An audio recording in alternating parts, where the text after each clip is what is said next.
لا حول ولا قوة إلا بالله العلي العظيم. أعوذ بالله من الشيطان الرجيم. بسم الله الرحمن الرحيم.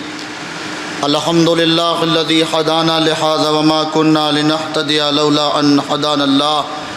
لقد جاءت رسل ربنا بالحق والصلاة والسلام على رسول الثقلين محبوب رب المشرقين جد الحسن والحسين أبي القاسم محمد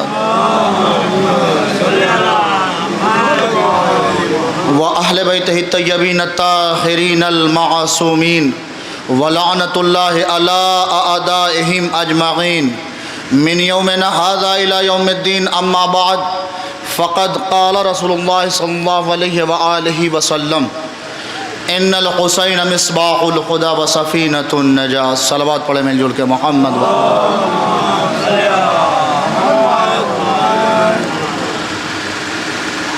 خدا کا لاکھ لاکھ شکر ہے، معبود کا کرم ہے، اس کا احسان ہے کہ اس نے ہمیں اور آپ کو ایسے گھروں میں پیدا کیا ہے کہ جس کے نصیب میں عشق اہل بیت رکھا ہے، کہ جس کے نصیب میں عشق حسین رکھا ہے. لہذا خدا کا شکر ادا کرنا چاہیے.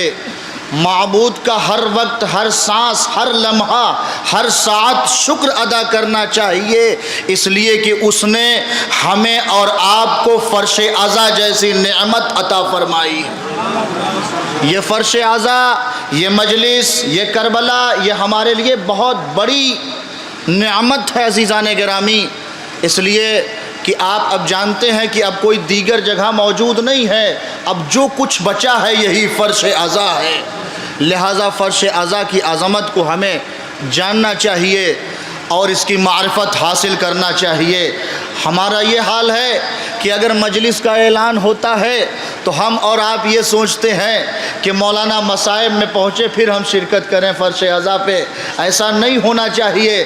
ہم تو روایتوں میں سنتے ہیں کہ یہاں پہ کچھ شخصیتیں تشریف لاتی ہیں، لیکن شخصیت تو آتی ہی ہیں، اس کے ساتھ ساتھ فرشتے بھی آتے ہیں.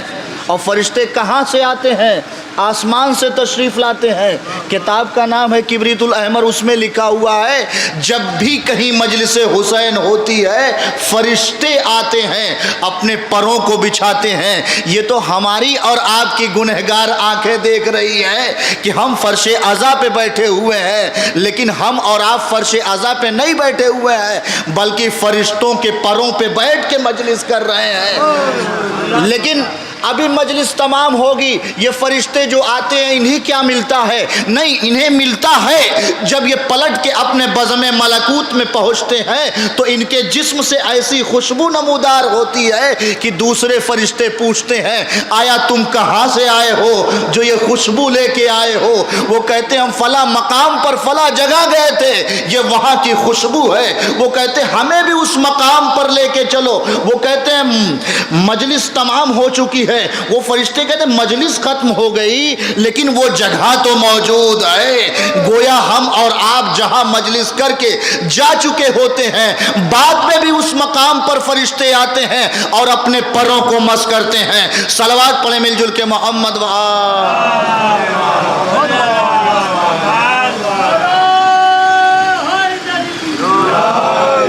اکثر میں یہ تمہید میں ضرور عرض کرتا ہوں، لہٰذا یہ فرش عزا کی عظمت کو پہچانیے، اس کی معرفت حاصل کریے. یہ فرش عزا اللہ کی طرف سے بہت بڑی نعمت ہے جو ہمیں اور آپ کو ملی ہوئی ہے. یہ مجلس، یہ کربلا، یہ ہمارے لیے درسگاہ ہے. میں بہت زیادہ وقت نہیں لوں گا چونکہ اذان کا وقت بھی قریب ہے، نماز بھی ہونی ہے. بس یہی 10 سے 15 منٹ کے وقت میں ہم اپنی مجلس کو تمام کر دیں گے عزیزان گرامی. بہرحال میں نے جس حدیث رسول کو آپ کے سامنے پیش کیا ہے مشہور و معروف حدیث ہے، بخوب ترجمے بھی آپ واقف ہیں کہ بے شک حسین ہدایت کا چراغ اور کشتی نجات ہے. نہ جانے حسین میں کون سے ایسے راز پوشیدہ تھے، نہ جانے حسین میں کون سے ایسے کارنامے تھے کہ اللہ نے حسین کو اتنا بڑا مقام عطا فرمایا، اللہ نے حسین کو اتنے بڑے مرتبے پر فائز کیا. اور ہر مقام پر اللہ نے حسین کی معرفت کروائی، حسین کو پہچانوایا۔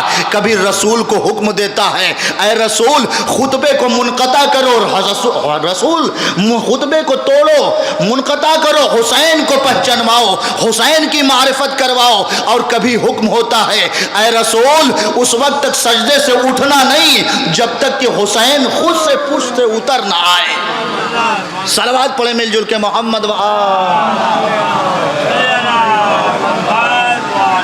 تو امام حسین کی ذات کو اللہ نے ہر مقام پر پہچانوایا ہے، ہر جگہ پہچانوایا ہے۔ آپ دیکھیں وہ حسین کہ جو اسلام کی بقا کے لیے اتنی بڑی قربانی دی، ورنہ آپ دیکھیں جب اسلام کو مٹایا جا رہا تھا تو امام حسین اسلام کو نجات کی کشتی میں لانا چاہ رہے تھے، اس لیے اپنا بھرا گھر قربان کر دیا، اپنا بھرا گھر دے دیا، اس لیے کہ حسین ہدایت کے چراغ ہیں، کشتی نجات ہے۔ تو اسلام کو جب مٹایا جا رہا تھا تو وہ کشتی نجات میں اسلام کو لانا چاہ رہے تھے، ورنہ آپ دیکھیں یزید سمجھ رہا تھا کہ ہم نے پرچم عباس کے بازو کو قلم کر دیا اور پرچم اسلام کو اب جھکا دیا۔ لیکن اے یزید تو کیا سمجھتا ہے، تو نے جس بازو کو قلم کر کے پرچم کو جھکانے کی کوشش کی تھی، آج اسی پرچم کو اٹھانے کے لیے ہزاروں ہاتھ بڑھ رہے ہیں۔ کیا سمجھ رہا ہے؟ اور یہی نہیں، آپ دیکھیں کہ حسین اس ذات کا نام ہے کہ جو اسلام کی بقا کے لیے جب امام حسین کے سامنے بیعت کا مطالبہ کیا گیا تو مولا نے کیا فرمایا؟ مولا نے یہی فرمایا نا، مثل لا یبایع مثل، مجھ جیسا حسین یزید جیسے کی بیعت نہیں کر سکتا، مجھ جیسا انسان حسین یزید جیسے مردود کی بیعت نہیں کر سکتا۔ عزیزان گرامی، واقعاً امام حسین علیہ السلام یہ حسین کا انقلابی جملہ تھا، اور اگر یزید کے ہاتھوں پر بیعت کر لیتے تو یہ صرف حسین کی یزید کے ہاتھوں پر بیعت نہ ہوتی۔ اور یہ بھی دیکھیے امام حسین کے اس تاریخی جملے کے بعد آج تک حسین کی شہادت کے بعد جتنے بھی امام آئے اور جتنے بھی بادشاہ یا حکمران کا زمانہ آیا، کسی بادشاہ یا حکمران میں یہ جرأت، ہمت، طاقت ہی نہیں پیدا ہوئی جو ہمارے کسی بھی امام سے بیعت کا مطالبہ کر لیتا۔ آپ دیکھیں کہ سید سجاد کو قید تو کیا گیا لیکن کسی بادشاہ میں یہ طاقت نہیں پیدا ہوئی جو ہمارے آقا سید سجاد سے بیعت کا مطالبہ کر لیتا۔ یہ تاریخی جملے کے بعد، اس لیے کہ حسین یزید کے ہاتھوں پر اگر بیعت کر لیتے تو یہ صرف حسین کی یزید کے ہاتھوں پر بیعت نہ ہوتی بلکہ آدم کی ابلیس کے ہاتھوں پر بیعت ہو جاتی، نوح کی قوم نوح کے ہاتھوں پر بیعت ہو جاتی، ابراہیم کی نمرود کے ہاتھوں پر بیعت ہو جاتی، موسیٰ کی فرعون کے ہاتھوں پر بیعت ہو جاتی، عیسیٰ کی عیسائیوں کے ہاتھوں پر بیعت ہو جاتی، محمد کی ابو جہل کے ہاتھوں پر بیعت ہو جاتی، اور علی کی معاویہ کے ہاتھوں پر بیعت ہو جاتی، حسن کی معاویہ کے ہاتھوں پر بیعت شمار کی جاتی۔ لیکن نہیں عزیزان گرامی، حسین نے ایک بیعت کا انکار کر کے سارے نبیوں کی نبوت کو بچایا حسین نے۔ اسی لیے تو آج ہم اور آپ زیارت وارثہ میں بجا لاتے ہیں، السلام علیک یا وارث آدم صفوت اللہ۔ صلوات پڑھیں مل جل کے محمد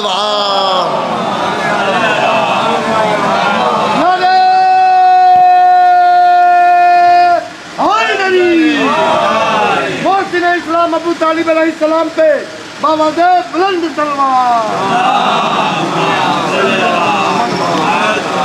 تو عزیزان گرامی، امام حسین اسلام کو نجات کی کشتی میں لانا چاہ رہے تھے، اسی لیے جب اسلام کو مٹایا جا رہا تھا تب امام نے اپنا بھرا گھر قربان کیا اور کربلا کے لیے روانہ ہوئے۔